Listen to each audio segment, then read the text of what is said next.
Assalamualaikum warahmatullahi wabarakatuh. Perkenalkan, nama saya Pena Palalta dengan NPM 214010007. Di sini saya akan melanjutkan materi dari kelompok kami, yaitu tentang pengaruh kelas sosial pada keputusan pembelian. Kelas sosial juga bisa membedakan dalam proses pencarian informasi sebelum proses pembelian. Konsumen dengan kelas menengah ke atas cenderung memerlukan pencarian informasi yang lebih jelas dan banyak sebelum melakukan pembelian. Misalnya, konsumen dengan kelas menengah ke atas membeli suatu produk atau alat-alat rumah tangga, konsumen terlebih dahulu mencari informasi melalui media sosial, koran, majalah, dan brosur, serta lain-lainnya. Sebaliknya, konsumen dengan kelas menengah ke bawah lebih suka berdasarkan keputusan pembelian berdasarkan display atau percaya kepada karyawan toko. Dikutip oleh Prasad dalam Sutisna 2002. Secara umum, kelompok kelas sosial yang lebih rendah kurang mempunyai informasi. Mereka cenderung menilai kualitas produk berdasarkan kemampuan produk dan manfaat daripada berdasarkan harga. Baik, selanjutnya ada budaya populer. Budaya populer atau sering disingkat budaya pop merupakan karakteristik budaya yang sangat banyak peminatnya. Peminat budaya pop ini sangat banyak, bahkan melintasi batas budaya tradisional atau budaya luhur yang telah mengakar lama dalam suatu masyarakat. Dampak difusi budaya pop ini sangat luar biasa, baik pada perubahan perilaku suatu masyarakat maupun pada tingkat konsumsi akibat munculnya budaya pop ini. Budaya populer mempunyai banyak definisi, salah satu di antaranya yaitu budaya populer adalah budaya yang menarik massa. Budaya populer memiliki karakteristik sebagai berikut. Yang pertama, masuk ke dalam pengalaman dan nilai kebanyakan anggota masyarakat dan suatu populasi. Yang kedua, memerlukan pengetahuan khusus untuk memahami budaya populer. Yang ketiga, budaya itu dihasilkan karena mudahnya setiap orang mengakses pada nilai-nilai budaya populer. Baik, materi selanjutnya ada sistem fashion. Fashion pada umumnya orang menyamakan dengan pakaian pria dan wanita. Pada hal ini, fashion meliputi seluruh item, produk yang mempunyai pengertian dan simbol-simbol kebudayaan. Solomon menyatakan bahwa sistem fashion terdiri atas orang-orang dan organisasi yang terlibat dalam penciptaan, pengertian, dan menghantarkan pengertian itu pada barang kebudayaan atau cultural good.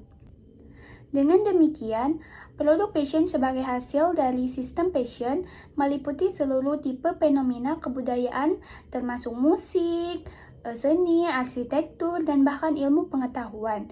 Secara lebih jauh, praktek bisnis yang berlangsung bisa dikategorikan sebagai proses fashion. Sistem fashion yang terus-menerus berkembang pada masyarakat bisa menghasilkan budaya kelas tinggi atau high culture, tetapi juga bisa menghasilkan budaya populer. Pada umumnya, sistem fashion yang berkembang lebih cepat dan lebih banyak menghasilkan budaya populer. Kebudayaan yang tinggi biasanya akan sangat sulit tergantikan oleh budaya populer. Walaupun pada waktu yang bersamaan muncul budaya populer, dengan perkataan lain, budaya tinggi akan tetap ada walaupun sekali budaya populer yang muncul.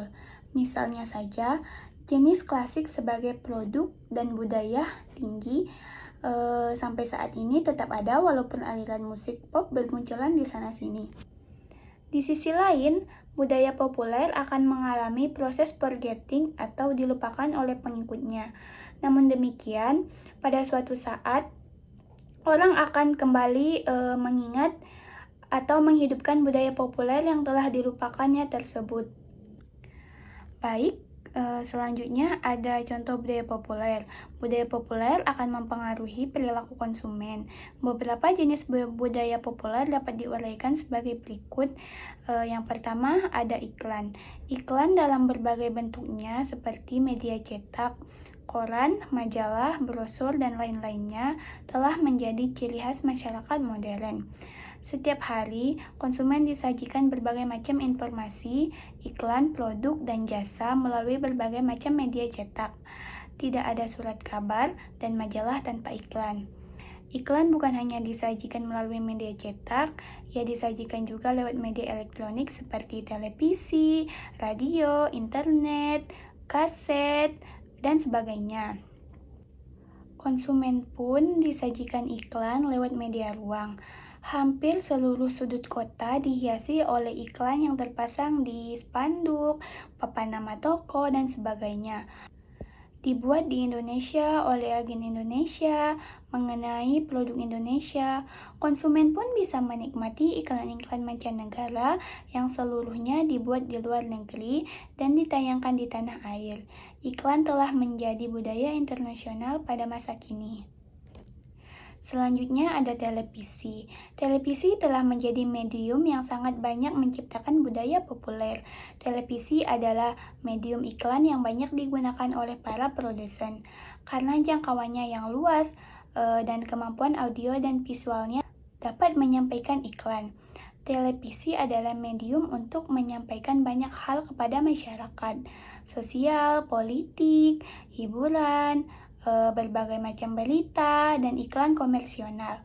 Televisi di Indonesia telah menciptakan budaya hiburan melalui layar kaca, seperti telenovela, sinetron, kuis, musik, film, ruang konsultasi keluarga, dan kesehatan, mimbar agama, dan kerohanian. Bintang-bintang sinetron muncul ke permukaan sehingga menjadi idola banyak konsumen muda. Para bintang sinetron tersebut juga menjadi bintang iklan yang ditayangkan oleh televisi. Misalnya seperti Dian Sastrowardoyo dikenal sebagai bintang film sekaligus bintang sabun Lux. Para konsumen terutama wanita begitu gandrung dengan telenovela dari negara-negara Amerika Latin, film-film dari Amerika, Hong Kong, India, Korea, dan masih banyak lagi. Orde Reformasi menyebabkan tumbuhnya banyak stasiun televisi yang semula hanya TVRI, sekarang ada SCTV, RCTI, Indosiar, Global TV, dan masih banyak lagi stasiun televisi lainnya. Selanjutnya ada musik. Musik telah menjadi ciri dari kehidupan masyarakat sejak berabad-abad dan semakin penting kehadirannya pada masyarakat modern. Kemajuan teknologi menyebabkan musik dari berbagai macam negara dapat dinikmati oleh suatu masyarakat dari negara yang berbeda. Musik telah menjadi budaya populer yang sangat penting. Televisi telah menjadi medium paling populer untuk menyebarluaskan musik. Musik juga bisa dipakai oleh iklan-iklan produk dan jasa musik yang telah disebarluaskan melalui radio, konser, kaset, CD, dan lain-lain. Konsumen Indonesia sangat terbuka dalam menerima jenis musik dari berbagai macam negara, terutama semua jenis musik dari Amerika. Konsumen Indonesia lebih cepat menghafal nama-nama penyanyi dan lagu-lagu idola dibandingkan menghafal nama-nama tokoh sejarah Indonesia. Musik dangdut dan musik pop adalah dua jenis musik yang paling disukai oleh masyarakat Indonesia. Para penyanyi kedua jenis musik tersebut telah menjadi FA bintang yang sangat terkenal, sehingga mewarnai budaya populer Indonesia. Krisdayanti, grup musik Padi, Rhoma Irama, Elvi Sukaesih, Ikke Nurjana, dan Iis Dahlia. Beberapa nama musikus yang telah menjadi simbol musik Indonesia. Selanjutnya ada radio. Radio memiliki peranan penting dalam sejarah kemerdekaan Indonesia. Peranan radio tidak bisa digantikan oleh televisi dan internet. Peranan radio semakin penting pada masyarakat modern Indonesia, terutama bagi konsumen yang tinggal di kota-kota besar. Ada fungsi radio yang tidak bisa digantikan oleh televisi, sehingga radio masih digemari oleh konsumen. Konsumen bisa mendengarkan radio sambil bekerja, mengemudi, dan melakukan kegiatan lainnya. Berbeda dengan konsumen yang harus menggunakan mata, telinga untuk bisa menikmati televisi. sesuai hal yang sulit dilakukan jika konsumen sedang bekerja dan mengemudi. Radio memiliki fungsi yang sama dengan televisi, yang merupakan medium unik menyampaikan berbagai hal kepada masyarakat, termasuk medium untuk beriklan. Sejak penggunaan telepon seluler semakin banyak, radio telah menciptakan budaya populer yang baru yang belum pernah ada di era tahun 1980-an, yaitu budaya interaktif antara pendengar radio dan penyiar radio, atau antara reporter radio dan penyiar radio. Radio bisa menyiarkan langsung kejadian-kejadian penting di masyarakat melalui telepon seluler. Pendengar tidak perlu menunggu jam berita untuk bisa mendengarkan berita yang paling baru. Acara interaktif pun telah memiliki fungsi sosial yang sangat penting. Selanjutnya ada pakaian dan aksesoris. Pakaian menggambarkan suatu budaya dan bangsa. Pakaian sehari-hari yang dikenakan oleh konsumen di hampir semua negara memiliki kesamaan. Pakaian tersebut telah menjadi budaya populer yang global.